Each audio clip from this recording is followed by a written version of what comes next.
Olá pessoal, bem-vindos ao nosso canal, eu sou o Bruno Alves. E eu vim falar de um assunto delicado aqui agora, sobre a suposta elite global, reptiliana, um assunto que causa tanto desconforto, aí muita gente não acredita, muita gente acredita que existe aí uma raça humanoide reptiliana. E assim, como eu não dei minha opinião sobre isso, eu gostaria de dar aqui minha opinião agora. Minha opinião é que eu não acho impossível, tá? O que acontece é que toda vez que alguém começa a apresentar alguma teoria, no caso, essas imagens que vocês estão vendo passando aí atrás retratam um pouco isso. E no final assistam que eu vou passar alguns vídeos que eu achei interessantes e fazer um comentário aqui abertamente sobre o que eu penso sobre isso. Na realidade, historicamente falando, em todas as culturas antigas, se tem a figura dos reptilianos, e vocês vão ver algumas passando por aí, aqui atrás. Então o que acontece, gente? Na própria escritura, nós temos lá o exemplo do Jardim do Éden. Logo no início ali, você tem a presença da serpente, Então, enganando Eva ali e Adão. Então você tem em outras culturas, seja fenícios, egípcios, também a presença forte, de reptilianos, e você vê entre os maias, os incas, seja várias culturas, você tem a figura da serpente. Inclusive as culturas orientais também tem muito, na cultura hindu, nas culturas orientais, chinesas e tal. Então você tem a presença realmente dessa questão de répteis nas culturas antigas. Só que toda vez que você vai começar a apresentar um estudo sobre algo, é algo que tem que ser pesquisado, estudado, a elite ela trata de criar, uma pessoa, uma figura que acaba tentando distorcer o fato, porque na realidade eles tentam, essa Matrix foi criada para nos transformar prisioneiros, não só de forma física como de forma mental também. Então toda vez que começa a se estudar um fato, eles criaram lá o David Icke, por exemplo, que é o David Icke vai falar que são seres de outras galáxias e tal, já vai levar para um lado, meio realmente conspiratório. E eles criam, aí eles já apontam o David Icke como teórico da conspiração, o David Icke que era um repórter da BBC, repórter esportivo, e acabou escrevendo um livro acerca dos reptilianos, mas já levando para um lado meio mítico, da coisa. Mas quando você estuda um pouco o assunto a sério, você fica muito impressionado realmente, porque em todas as culturas você tem a presença desses supostos répteis, humanoides, reptilianos humanoides. Então como se daria isso, na minha visão? Não que eu estou falando que eu acredito 100%, mas eu tenho uma visão sobre isso. Então se está lá nas escrituras que realmente uma serpente, na escritura fala muito sobre isso também, sobre as serpentes e tal. E um momento importante da escritura, é quando ele cita que os filhos de Deus, se agradaram, das filhas dos homens, e aí eles, praticaram o que tinha que praticar. E nessa nasceram aqueles semideuses, Então a Bíblia, em algumas partes, ela separa algumas raças, A raça humana, ela cita gigantes, ela cita esses filhos dos deuses com os filhos dos homens, com as filhas dos homens. Então ela faz algumas separações.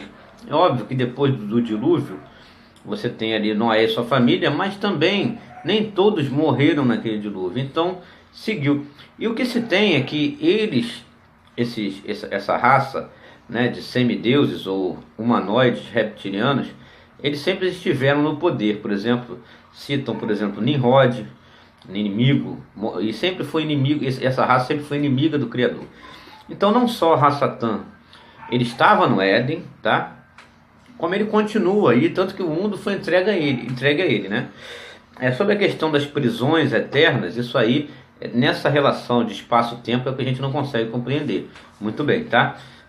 Que eles ficariam aprisionados por 1000 anos e depois seriam soltos. Então tudo isso, o tempo e o espaço em dimensões diferentes não passam como passam para nós. Isso é porque é preciso ser entendido. Então na realidade aqui ele estava no Jardim do Éden, tá? A serpente estava no Jardim do Éden. A mesma serpente estava quando o Messias esteve aqui na Terra, tá? O Messias, que nos salvou, né? Então ele estava lá presente no momento do Messias. Ele estava presente quando ele tentou, levou ao deserto, levou ao lugar alto e tentou o Messias de várias formas, e ele mesmo disse ao Messias: este mundo e todas as riquezas foi entregue a mim. Então as riquezas, tá? O poder do mundo foi entregue a serpente, né? No caso, né? Que é Satã. Então por que não pensar que realmente essa elite é dominada e é composta por esses seres, né? Algo interessante sobre isso é que então o Messias responde a ele, só para terminar, que o reino dele não era deste mundo, né? Então você parando para analisar o que eles todo o processo que essa elite criou, né? Em torno de mentiras, por exemplo, mentiras científicas no campo da política, e essa elite global que eu chamo lá do topo da pirâmide, que a gente pode conhecer também desde que algumas pessoas começaram a surgir na internet, né, como Rubens, como vários outros, né? Então essa elite, o topo da pirâmide, né, da elite que a gente conhece como elite global, governo das sombras, senhores do mundo, elite essa que o Kennedy disse muito bem, que tudo que eles fazem é encoberto, não sai nas primeiras páginas. E atrelado, tá, a essas culturas antigas, que sempre a presença dos seres lá, répteis, esteve presente, tá, em desenhos, em pinturas rupestres, né, provavelmente conhecem, em esculturas. Então é algo que a gente tem que pensar, pesquisar e imaginar. Então o que acontece? Algumas supostas características desses seres que a gente tem conhecimento é que, por exemplo, algumas espécies de espasmos musculares, né, devido por eles serem répteis, então alguns espasmos musculares de algumas pessoas representariam então aquela pessoa sendo um réptil. Outra coisa interessante, então no caso eles sempre estiveram, como o poder, as riquezas foram entregues a eles sempre tiveram no poder. Então sejam os grandes reis, os grandes imperadores, né? Então hoje você tem algumas famílias poderosas no mundo, como a Rockefeller, a Rothschild, a família Windsor, né? Que é lá da Rainha Elizabeth. E você tem outra, a família Habsburg. Então você tem várias famílias, né, detentoras do poder mundial. Essas famílias, eu não gosto de falar 13, porque vai para um lado, né, teórico da conspiração. Que a gente está apresentando aqui são fatos históricos, tá? Porque a história, ela também é um fato. Se você vê na história aqueles seres serpentes em várias culturas, aquilo ali deve fazer algum sentido.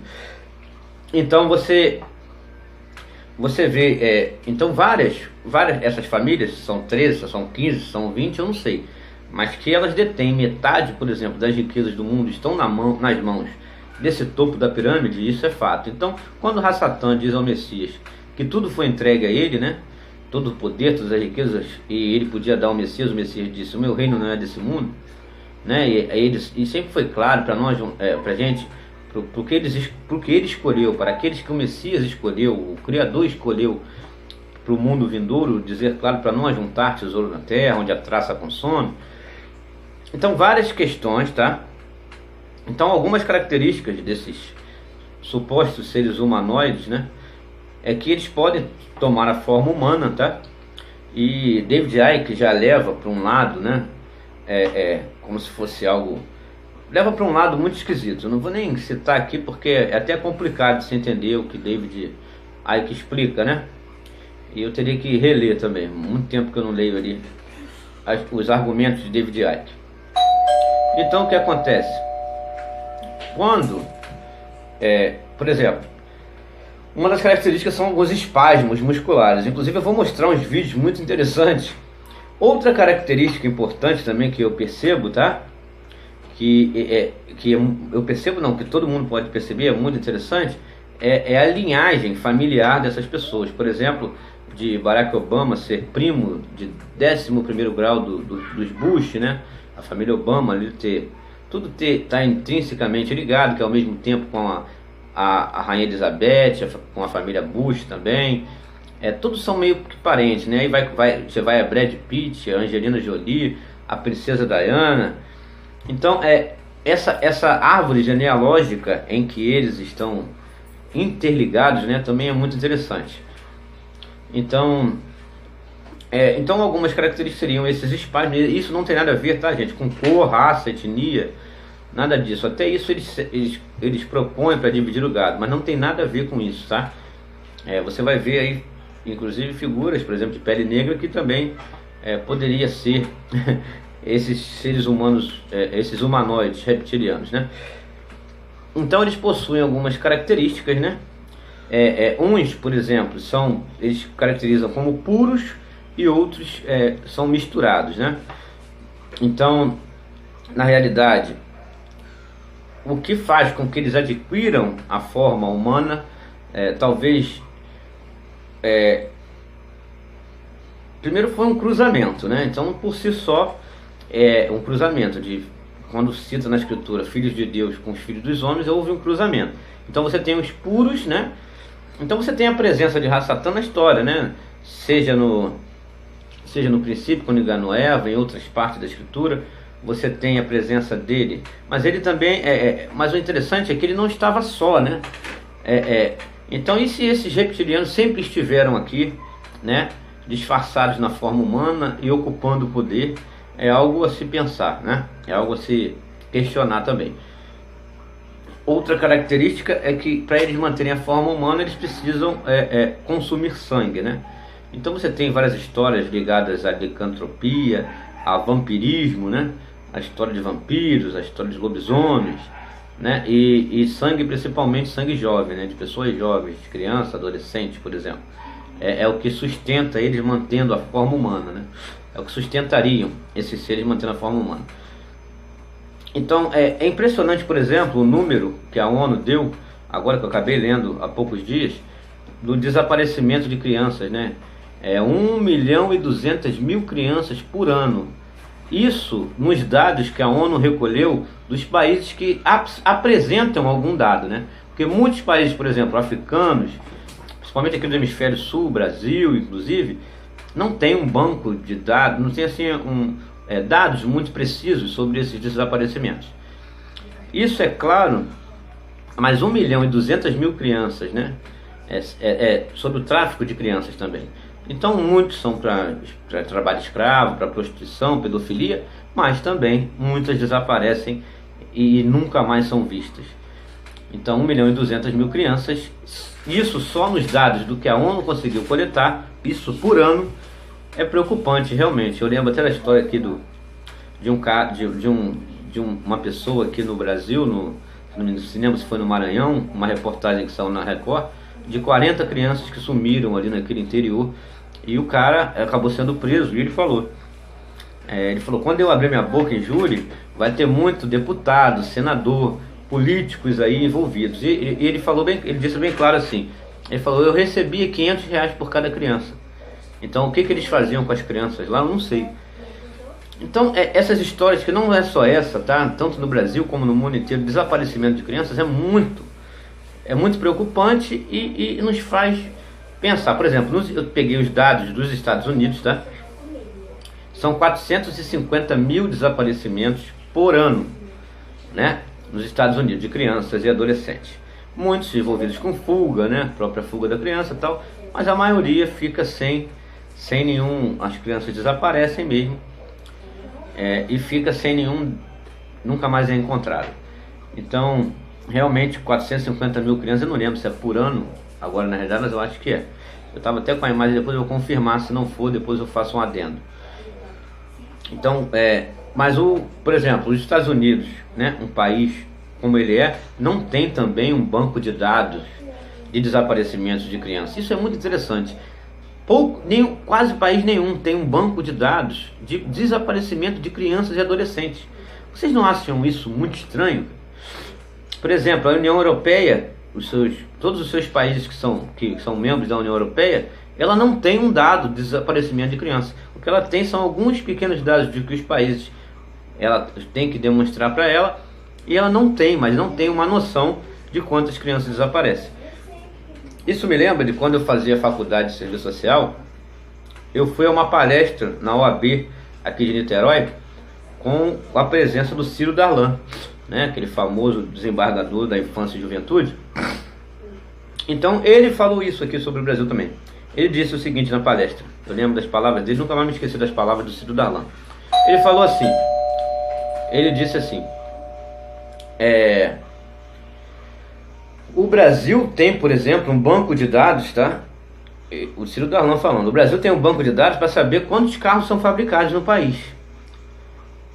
Agora, o Brasil não tem um banco de dados para saber quantas crianças desaparecem. Então, o Ciro Darlan demonstrando muita irritação com isso, entendeu? Ele estava muito até bem nervoso na hora que ele falou isso. É impressionante como o Brasil tem um banco de dados para saber quantos carros são fabricados, mas não possui um banco de dados para saber quantas crianças desaparecem. Então, realmente, são coisas que fazem a gente pensar, né? O que é muito estranho, realmente. Então, nesse caso, seria o sangue de crianças e adolescentes, principalmente, que eles se manteriam, né, com a forma humana. Outras características, então, que a gente vê na escritura, e sobre comer sangue, né, é interessante que na escritura cita muito isso também, pedindo para não comer sangue. Isso tem muito na escritura.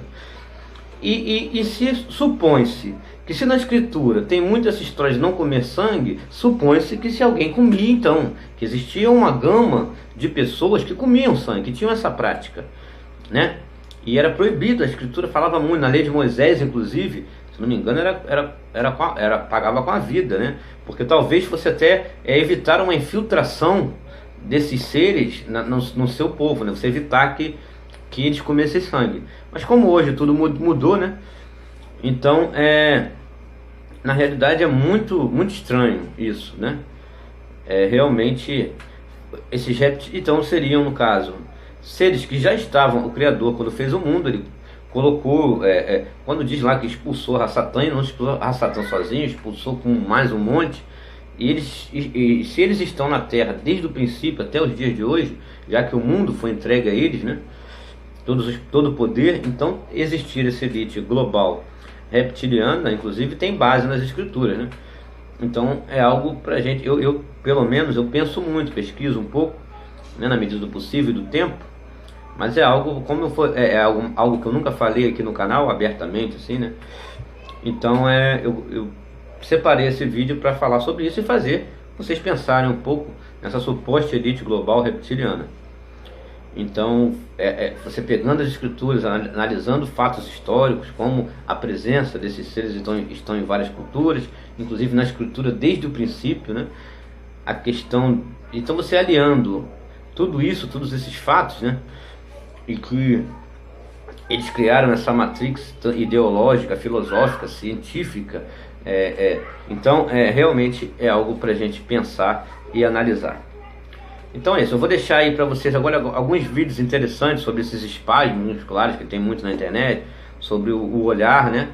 Então é algo para a gente pensar e fica com os vídeos. E se gostaram do vídeo, mete o dedo no like, quem não é inscrito se inscreva. Estaremos sempre juntos aqui em busca da verdade, mistérios do mundo, conteúdo original. Um abraço.